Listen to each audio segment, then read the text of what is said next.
Ubundi channel yawe witwa Moment with Malikia. Nanjye mugende mu subscribe. Nanjye mu subscribe kuri channel yanjye. Sibyo abantu ba Nick mu supporting.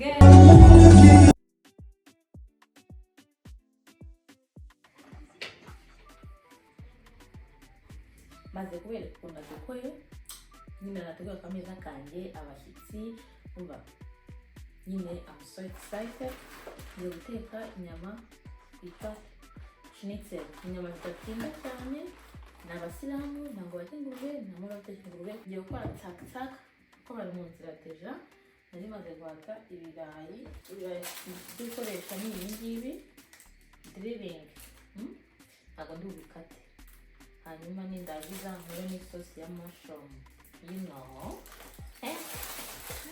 over I'm so excited yo kubona Mrs. Very Sultan umwana araryamye ndi kuvuga buhoro kugira ngo ntamukangura nanibagiwe mu birayi harajyamo utu petersilie tumeze gutya na dive ariko zitwa zo bari izanyuma nuko akunda umuntu ahaha mu masaha akuze ugasanga ibintu byose byashize na mushroom ni izi ngizi amate vuba turasubira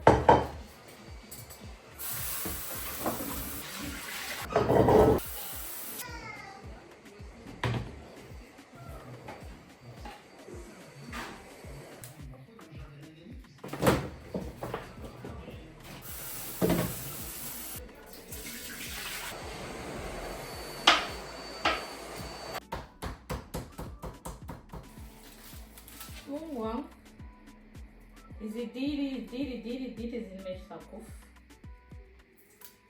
ubwo n'umuntu azitotora nabwiye ko mu birayi hari bujyemo butter icyuma kinini cyo gikora umuti akuma gatoya wabo ashyiramo bikeya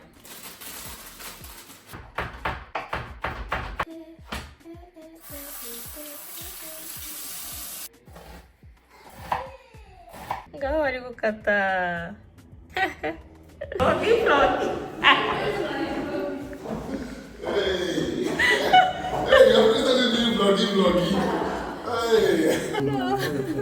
Mrs. Sultan hanya Sanui Where's the rest of them?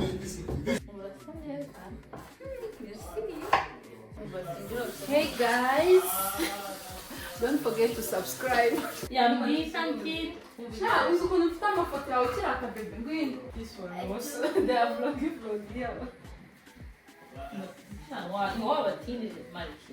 Nabatindije pe, nabyutse mani, nabyutse nyakora makeup. Warateka schnitzel. Schnitzel ni cyane. Anika ari kumbwira ibintu by'abantu ntabyo nzi. Yewe nzi fufu, nzi ubugari n'isombe. Aya, say hi to vlog. Come say hi, tell them to subscribe. Yes, come and tell them to subscribe. But you have to tell people to subscribe. You have to be nice to my auntie's camera. Yeah? Abana b'iki kinyejana ni ndanje. Ndakabuze kamwe ngashaka shiri. Kurusha iwanyu haba hari isuku. Wagira nta bana ugira. Bameze nk'amubasazi. Iyo bari abana bakari urasa neza. Twose wadukoze turi ku murongo. Ubu ndi kwigira fulani kubona n'umunyesuku. Uzi iyo ugiye mu nzu z'abantu babi Burayi ukuntu usanga inzu zabo zimeze. Bye, compliment. I love you. Annick inzu ye 10 on 10. Hano hose hari clean. Aha. Sukwimuka hano hantu biba bigoye. Twabaga hamwe. Okay, ntabwo hari kure. Noneho umugabo wanjye we atuye akora hano hepfo. Akorera hano hantu. Bebe, no. Mba namutesheje ibyo ntaba birimo ntabikunda. Ariko urambona?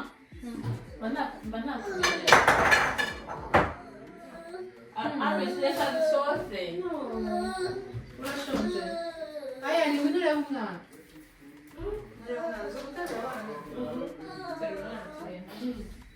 abana bawe bose ubaha ku misatsi cyakora wabona nubyara umukobwa nta misatsi izaza afite nzamubyara harya uzamubyara yego Kristo kandi niko bigenda aya ni abantu inshuti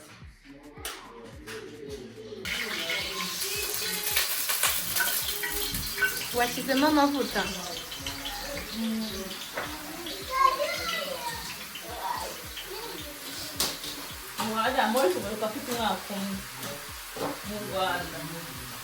No, but Oma was here. Oma we ntiyari hano mu minsi ishize. Afite umwaka ya.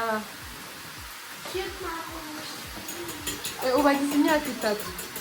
nagiye kuzuza imwe mu kwa 10 bagakunekera iki kwa 10 uzantekera iki Kuri birthday yiwe. nzapeta eba uwo niro promo uganire niro 5 ukwezi kumwe ngero zana Mwese mu kwa 10 wari warabipanze. Wow. ariko nashakaga yuko bavukira ibuzi Amatariki yawe.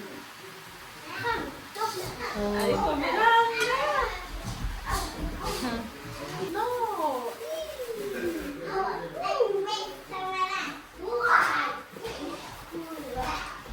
hande shamoshi wamwitaho shagiye i Kigali wamuhaye care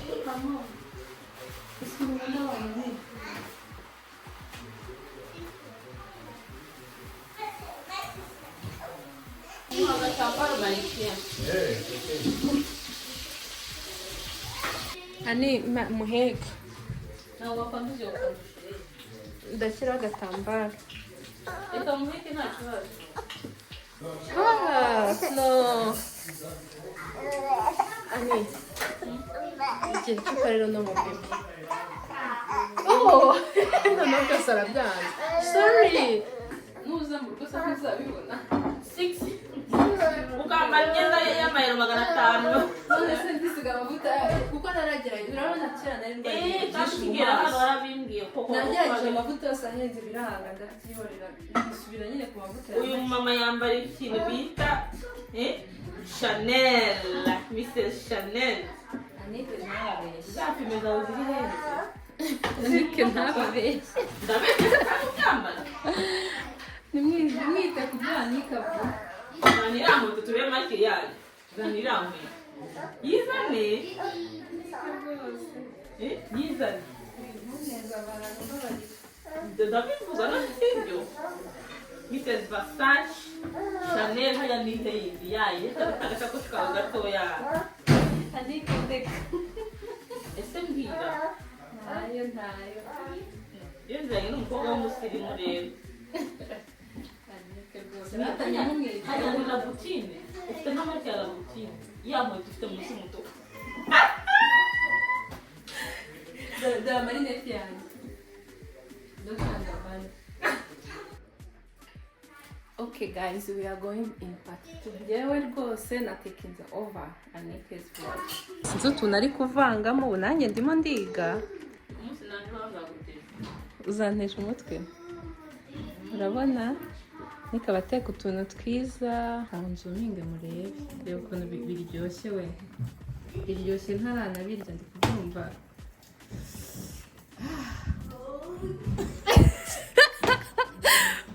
Rwose mumbabarire murebe ino video paka irangiye kuko ibi biryo biraryoshye pe kandi mujye mwiga kuri ino channel ya Anike bagiye biga mujye mwiga n'ukuri ukuntu muzajya mutekera abagabo banyu reba n'ukuri umva ntimukazajya muhora muha abagabo banyu ibiryo bimwe mujye mwigira hano hari udukoryo twinshi tw'ukuntu wateka ibiryo different style ayo reba ukuntu ibyo biryo biryoshye guys ndi kumira amacandwe reba n'ukuri umva no kubireba muri kamera gusa utawumva ukuntu biryoshye bon appétit. This is our husband. Yeah. Our husband. No, my husband. Let me scan, let us see this. Mr. and Mrs. Stanley. Mommy and Daddy. Yeah, welcome to Anika's vlog. And welcome to my vlog. Okay. Welcome to our vlog. So which means if you have more views, will have to have a percentage. Yeah. Because you have more But you views. have to bring people so that you can have percentage. And tell them to subscribe. Yeah, subscribe to our blog. Yeah. Yeah. And like, share. And like and share. So guys, now that we are done with eating, thank you to Annick. Thank you so much. Annick agiye gukora agasuku nanjye ngiye kumufasha ariko mutubabare no kuri musubscribing kuri channel, musharing ino video. To our channel. To my channel and my channel. Noneho nimurangiza mu subscribing, mu sharing, please tell your friends to come and learn how to cook in Annick's channel. Kubera ko Annick ateka neza bagambire mujye muza no kuri mwiza ya gutekera abagabo banyu, ba mama banyu, bakuru banyu, abasheri hajya channel yawe comment moment with Malikia. Nanjye mugende mu subscribing. Nanjye mu subscribing kuri channel yanjye. Sibyo abantu ba Annick mu supporting umwana mwiza yatwakiriye na kawaii mu karere. Ariko spell yo number yawe yo account. Account yanjye is moment with Malikia. Oyambana ngapana mwana yakugira ngo Yayo abakeye. Annick reka mbabwire mw'abantu nimba hari umuntu nabonye ugira isuku. Annick, it's 10 out of 10. And by the way, it's not a joke. Nasuye, nukuri nasuye abantu, abamama, batwina, bakabana cyane cyane. Biragoye niba kubera no kutabona umwanya wo gukora amasuku inzu zabo, dushobora kujya ahantu utateguza umuntu. Niyo mpamvu rata guys, niyo mpamvu abantu bakubwira ati book an appointment with me kugira ngo ariko Annick afite isuku, abakora utuntu twose neza. Reba umva se ko umugabo wagushatse azavuga ko ninjye nabonye umugore na wow. But it's true. Oya biravuna cyane. Aba mama mwese muri kuri no channel yanjye nukuri mutubabarire muze hafi mushyireho mu hajya bita that bell akazogera nukuri mugashyireho kugira video tuzajya dushyiraho muzajye muba mu bambere mwireba kubera ko tubafite ibintu cyinshi dushaka kuzabashira. Birandenza sorry emotional. Rero kunandi bagabo bigize ngo sinshaka kujya mu vlog y'abagore. Rero hari ibintu ari ingeso abanyarwanda bafite amazina n'ababyeyi niba muri abanyarwanda muri kuri channel y'abagore. Ndababwira ibintu ndambiwe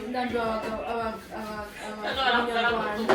Mbare niba ushaka mu ndu ndambiwe abanyarwanda uko posting ntabwo ari kwiyerekana. Usibye nyine ikirwa muri marakosi.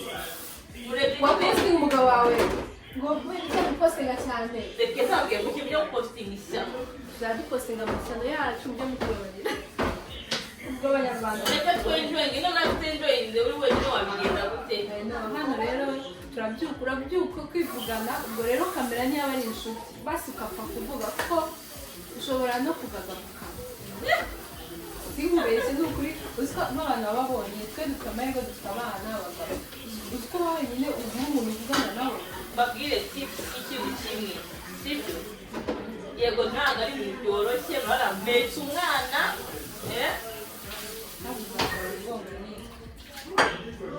ubwo ni ikintu ry'Imana rubigenze. Babwire ukuri hari igihe umuntu avuga ngo yego turabona kukihangana waba uri umwana ukagushobora.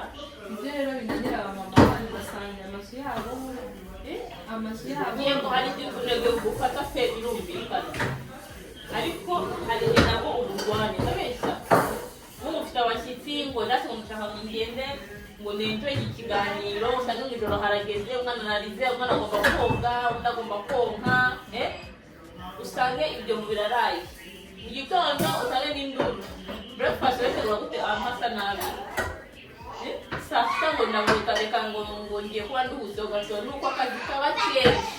Welcome to German baby. Umuntu uri hano ufite umwana gerageza numara kurya ushyire bya mashini. Yego kuri dore abazungu baratworohereje Mu mashini yaje iri nyine ibyo ngo ibikoroyipinga arizo mu kidani sibyo amasafuriya ukayituyoza birafasha igikoni ukagira gute ugatugihanagura ubyuka ufite umunezero mu maso yawe na breakfast kwa ibicuru. I swear life is not easy. It's not hard also. Ejo kumbuye Kigali abavandimwe iyo ngibyo ni ngo atari abavandimwe inyama brochette ibirayi nabwiye sister wanjye nindamukanye zasa n'ibintu zadese zingahe ndazirya akoze ntiwazikora hano ntabwo karakoze hano urazikora kuko ari abantu tumaze koza amasafuriya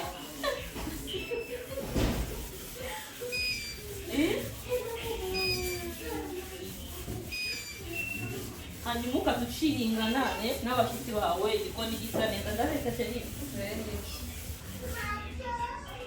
tegereza ibintu ngo ndaza kubikora ariko ubunebwe ntibuzagufate rero oya rata turi abantu rimwe na rimwe umuntu aba ari no ntabwo ariko ko biba 100% nkayo buri munsi waba i Kigali ubu ngubu ukashobora kubera iki umaze kumenyera ubuzima nagiye cyagenda cyagenda njye Kigali cyagiye sinagiye muri supermarket mbona umuntu ari gufata akantu ngo agashyira hano amasegonda akabazanya kandi bakazibura akavuga uyu muntu ari mubi kuri kashi agafata kamwe kamwe toga resultat uziko wa mugani wa mugabo niyo watubwiye ati iyo ubaye hano igihe kirekire birahinduka naho ukuntu uri full equipped like warabiteguye hari n'amatara ari mu cyumba byose waraguze ni ukuri musubscribing kuri Annick mumureke agire 10K ibihumbi 10 rwose ibihumbi 10 yawe ari fire. What happened? Wagize inda hasi sorry oye nana oye we aguye mpaka ankora aho yababaye mubwire pole ariyo ntabwo wabonye ko naguye ariko disi nibyo. So guys tukaba turangije igikoni cyacu kugihanagura tumeze neza tunashayininga rero ukuntu Annick ateka yambaye ari sexy biri mu bintu agomba kuzabigisha ntujye mu gikoni bimwe byacu byo mu Rwanda ugenda wambaye amadira reba ariko n'idira rero sawa ngo ujye mu gikoni uri sexy ariko wabibonye oya nuko narifite abashyitsi ntabwo tubona nabyuka mu gitondo njyenyine ngo ngiye kwambara neza.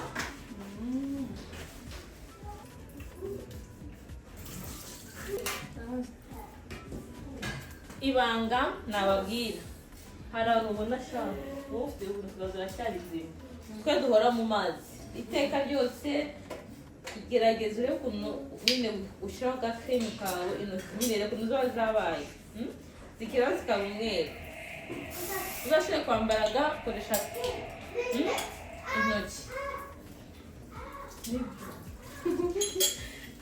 wica kwere ukuntu uri koza reba ukuntu abasire ese kutariremo imbere rero nuko woza nogeje ariko mo imbere nayo nyine nuko woza intoki zimeze gutyo kubera mfite inzara ntabwo kuba umusirimu biba byoroshye cyakoze